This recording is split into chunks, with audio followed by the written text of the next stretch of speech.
Right now, we're in a time of crisis. For Australians, huge cultural changes have bookended the global pandemic. And what we're hearing time and time again is that leaders are failing to address these problems adequately.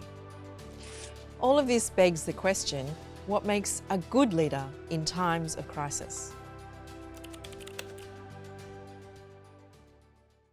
From politicians to parents, businesses to bosses, cultivating the know-how to lead when the going gets tough is essential. So in this masterclass, I'm going to give you 4 keys to unlock this ability: self-awareness, resilience, conflict resolution, and confidence. These skills strengthen our capacity to lead in challenging situations. But it all starts with self-awareness. Self-awareness is about noticing our thoughts, feelings, and behaviours. It's linked to emotional intelligence and helps us to stop and respond rather than react to a situation. Evolution wired the human brain to have a fight, flight, or freeze reaction in response to crisis in order to survive. And this mode can manifest as diving in to fix problems or feelings of uncertainty at work. So taking a helicopter view of ourselves and the situation allows us to see the problem from different perspectives and gives us alternatives as to how to solve it. On the other hand, making hasty decisions can be our downfall. The culprit? The emotions and bias that cloud our judgment. So then, when a crisis happens, stop to ask yourself, what do I feel? Are my feelings impacting my perception? And is my perception of the whole picture? So exercise is a great way to move through emotion to get around to asking ourselves the 4th question. How can I see this differently? When facing a crisis, we often find ourselves approaching the same situation from a different perspective to someone else. So taking stock of other points of view allows us to identify the underlying need of all parties. Research shows that if we understand the underlying needs of ourselves, our team members and the organisation, we stand a much better chance at resolving problems in a time of crisis. But on its own, self-awareness is not enough to lead in times of crisis. We also need resilience. People have talked a lot about stability during the pandemic. So dealing with restrictions, lockdown, illness, working and parenting from home has been like running a marathon. But none of us can manage high stress levels for long periods. Like marathon runners, we need to slow down in order to maintain our performance over long periods of time. So stress has a massive impact on our brain, our health and our performance, and like we mentioned before, limits our ability to respond to fight, flight or freeze.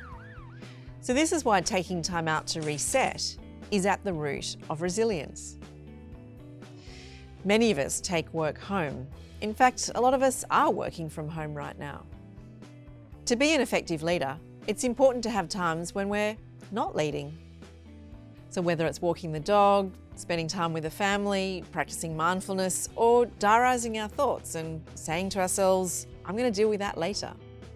Finding ways to release workplace tension stops us from carrying around worry during times of crisis. Worry is the enemy of resilience because it keeps us in that state of fight, flight, or freeze. Developing a self-care routine helps us access that helicopter view so we can maintain our performance and address issues in times of crisis. So ask yourself, how do I create deliberate downtime so I'm not thinking about work? And what can I do to recharge away from a screen? When we're in front of a screen for most of our waking hours, we get literal tunnel vision. Not only do we need the ability to see things from a distance, but research shows that green and blue, the colours of nature, actually enhance our cognitive function. And since outdoor exercise can boost our vitamin D, serotonin and mood, there's a lot to be said for its ability to help us recharge and develop our resilience. Together, self-awareness and resilience can boost our ability to address conflict, and let's face it, we're going to be facing conflict in times of crisis. First and foremost, it's crucial to stick to the facts. Leaders need to steer clear of judgment and blame. So sharing observations and seeking clarification can slow down the conversation, giving you time to think before responding. So saying things like, "Could you please clarify?" or "I'm not sure I understood you correctly, could you explain it a little further?" really helps the other person to feel heard. So maintaining curiosity in the face of conflict can go against our instinct, but it gets to the core of the issue really fast. So we can quickly identify the underlying need by asking lots of questions and then making a specific request. So using your self-awareness and resilience, find space to ask yourself, what might be going on for the other person? Why does their behaviour matter to me? And how do I set up the situation so it's safe for everyone to communicate? When there's a power imbalance, establishing a non-confrontational environment is essential. So you might go for a coffee or a walk or invite other people to join you in those difficult conversations. The last question to ask yourself is, how can I compromise and what's non-negotiable for me? There needs to be give and take in order to find that middle ground. The trifecta of self-awareness, resilience, and conflict resolution builds inner confidence, the fourth key in unlocking effective leadership in times of crisis.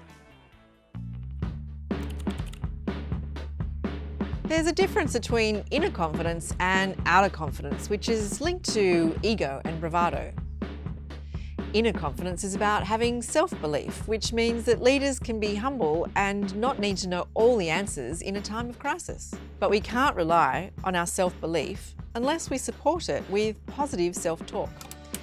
Ask yourself, what is my inner dialogue like and how can I be kinder to myself?